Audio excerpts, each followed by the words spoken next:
안녕하세요. 코딩 학원을 선택할 때 고려해야 할 세 가지에 대해서 이야기를 나눠보려고 해요. 우선 그 코딩 학원을 선택을 할 때 만약에 저라면, 그러니까 저는 이제 이쪽에서 많이 일을 해본, 어찌 보면 그 뭐라고 해야 될까요? 관련자잖아요.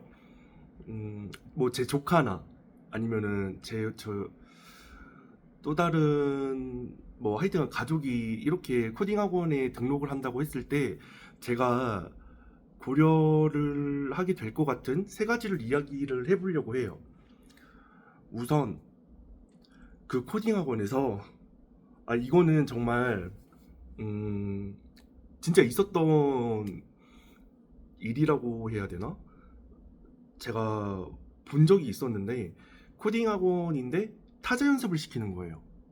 물론 그 학부모랑 조율이 돼서 타자 연습을 하는 것까지는 괜찮을 것 같아요. 그런데 그게 아니라 수업 커리큘럼에 타자 연습이 있는 거예요. 아이들한테 타자 연습을 한다는 거죠. 시킨다는 거죠. 근데 이 타자 연습은 진짜 혼자서 해도 되는 거거든요. 그리고 이거는 커리큘럼이라고 할 수가 없는 게,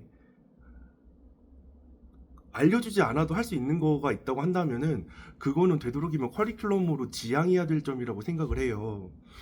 근데 그 막 학원에서, 특히 컴퓨터 학원이나 코딩 학원에서 그 엄마들은 잘 모를 수도 있는데, 학부모님들은 잘 모를 수도 있는데, 그냥 뭐 타자 연습 프로그램을 키는 경우도 있고, 그렇지 않고 그냥 옆에다가 뭘 이렇게 적어 놓고 그거를 그대로 따라치는 경우가 있어요. 뭐 코드도 그 중에 하나겠네요. 그걸 그대로 따라치는 경우는 그거는 절대 코딩이라고 할 수가 없어요. 제가 보기에는요. 예. 근데 아이들이 모니터만 보고 기계처럼 타닥타닥 치는 그런 거를 어머님들이 보시기에는, 학부모님들이 보시기에는 공부한다라고 볼 수도 있을 것 같기는 한데, 왜냐하면 코딩하는 모습이나 타자 연습을 하는 모습이나 이렇게 좀 비슷하게 보이기는 할 거예요. 그렇지만 어디까지나 타자 연습은 공부가 아니라는 것. 만약에 그런 걸 시키는 학원이 있다고 한다면 저는 보내지 않을 거예요. 그리고 또 홍보할 때 그런 경우 있어요. 뭐 방학 특강 뭐 몇 주 만에 완성, 뭐 한 달 안에 완성, 파이썬 뭐 정복하기.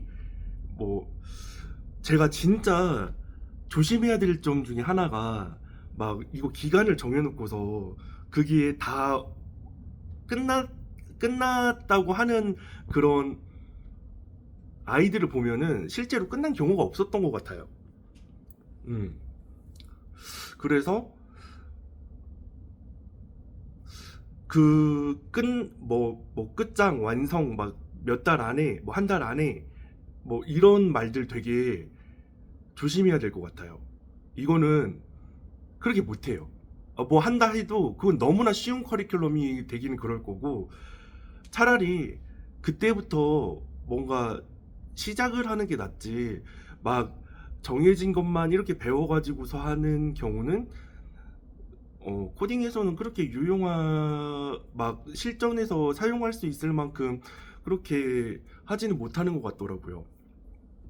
그래서 저는 이런 경우도 보내지 않을 거예요. 만약에 뭐 한 달 안에 완성, 뭐 두 달 안에 완성, 뭐 그런 것들은 저한테는 신뢰가는 말이 아니에요. 왜냐하면은 저조차도 안다고 얘기하기까지가 굉장히 오래 걸리거든요.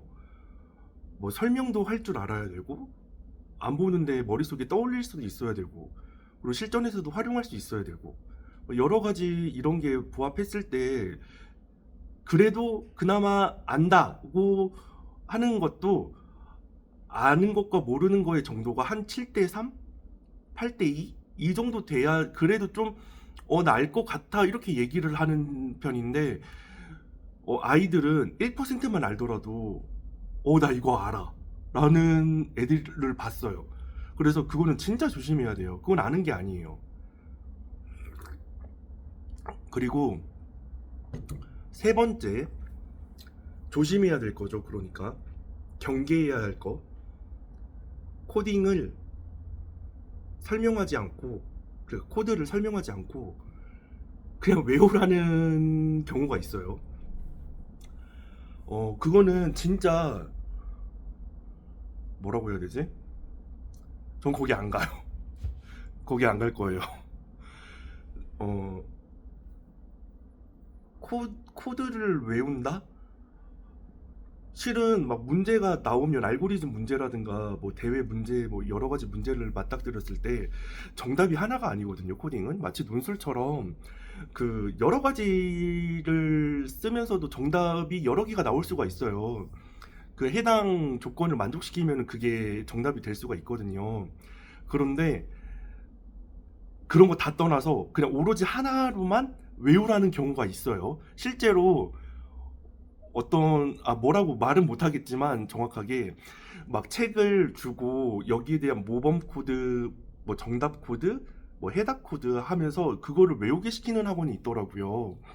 근데 아마 그런 학원은 선생님조차도 알고리즘 문제를 많이 못 풀지 않았을까 싶어요. 예.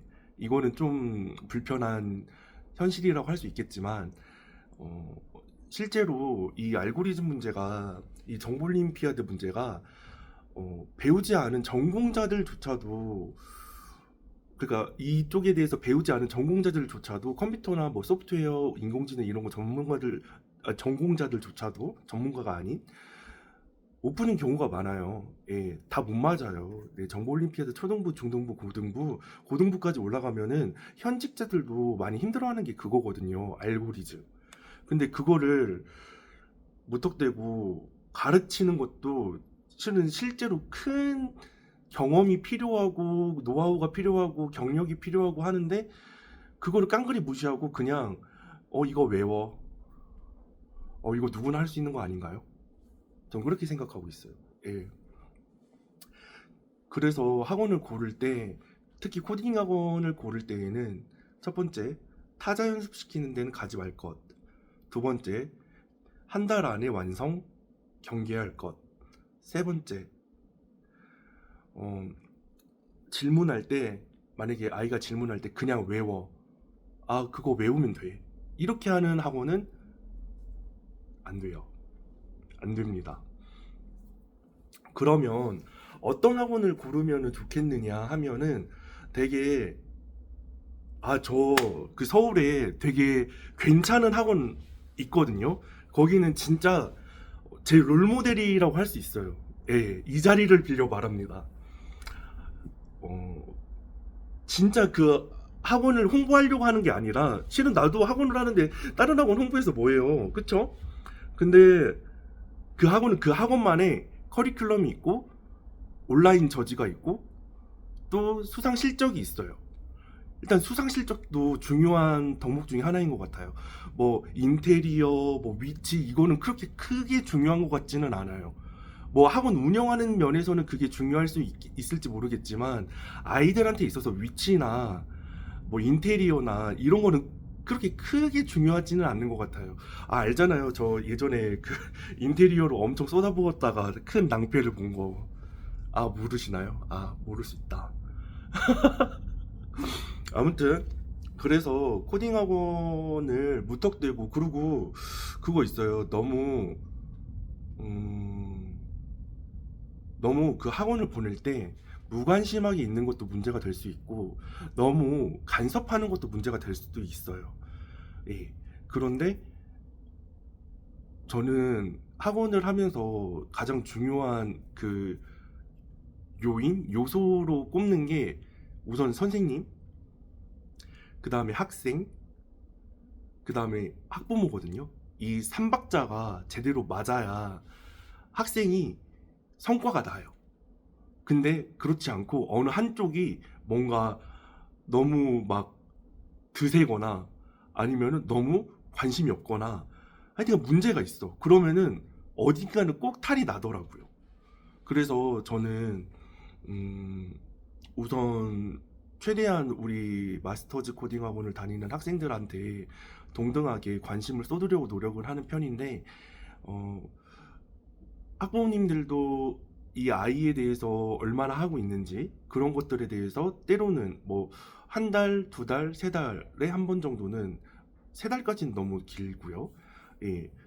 학생들한테도 물어보기도 하고 선생님한테도 물어보기도 하면서 그걸 체크해 나가야 돼요. 예. 그리고 또 뭐가 있을까? 경계해야 될 점. 좋은 어 좋은 아, 또 경계해야 될 점이 있어요. 그 발 발전? 그러니까 변화에 잘 적응하지 못하는 경우는 정보력이 뒤처질 수가 있거든요.